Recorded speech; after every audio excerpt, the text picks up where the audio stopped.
ഭരണത്തിൻ്റെ 9 വർഷം ആഘോഷിക്കുമ്പോൾ പ്രതിപക്ഷത്തിരിക്കേണ്ടി വന്നതിൻ്റെ 9ാം വാർഷികം അപ്പുറത്ത് ആഘോഷിക്കുകയാണ്.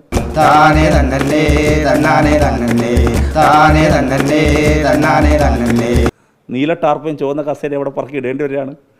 മരണ വീടിന് സമാനമാണ്.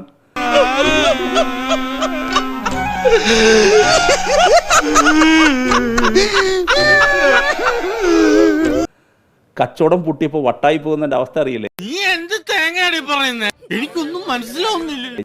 ദേശീയപാത വിഷയത്തിൽ പ്രതിപക്ഷത്തിന്റെ ആക്രമണത്തെ ചെറുക്കാനും തിരിച്ച് കടന്നാക്രമിക്കാനും CPM തീരുമാനിച്ചിട്ടുണ്ട്. അത് ശരി.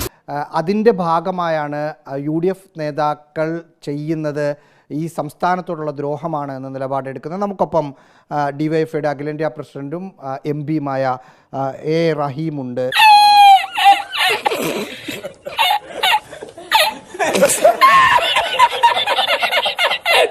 കോൺഗ്രസും BJPയും അടങ്ങുന്ന പ്രതിപക്ഷത്തിൻ്റെ ഒരു ആരോപണം, ഈ റോഡ് നല്ല രീതിയിൽ പോയിക്കൊണ്ടിരുന്ന സമയത്ത് മന്ത്രി PA മുഹമ്മദ് റിയാസ് അടക്കം റീൽസ് ഇട്ട് സെൽഫി ഇട്ട് ഇത് സംസ്ഥാനത്തിൻ്റെ ഒരു പ്രോജക്റ്റാണ് എന്ന് വരുത്തി തീർക്കാനുള്ള ശ്രമം നടത്തുകയും അതേടാ രണ്ടിലൊന്നും അറിയാൻ തന്നെ ഞാനും വന്നത്.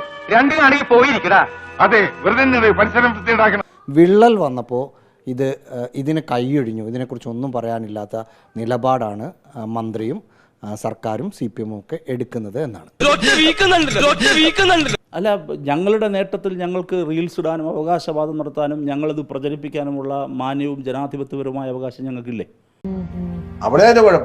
അതിനെയും ചെയ്യും, തുടരുക തന്നെ ചെയ്യും. എന്താ കാര്യം? എന്താ ഞങ്ങളുടെ അവകാശം എന്താണ് എന്നാണ് ചോദ്യം, അല്ലേ? ആ ചോദ്യം വരുന്നത് നിരാശയിൽ നിന്നാണ്. ആ പാവത്തിനേക്ക് ഇങ്ങനെ പറഞ്ഞു പറ്റിക്കണം. എന്നോട്ട് വിശ്വാസമില്ലേ? ഇല്ല, ഒട്ടുമില്ല. നമ്മൾ വസ്തുതാപരമായി പരിശോധിക്കാലോ, നല്ല വിവരമുള്ള വിദ്യാഭ്യാസമുള്ള തിരിച്ചറിവുള്ളവരാണ് മലയാളികൾ. അത് ഇനി എല്ലാവരും കൂടെ എന്റെ മതി കയറി.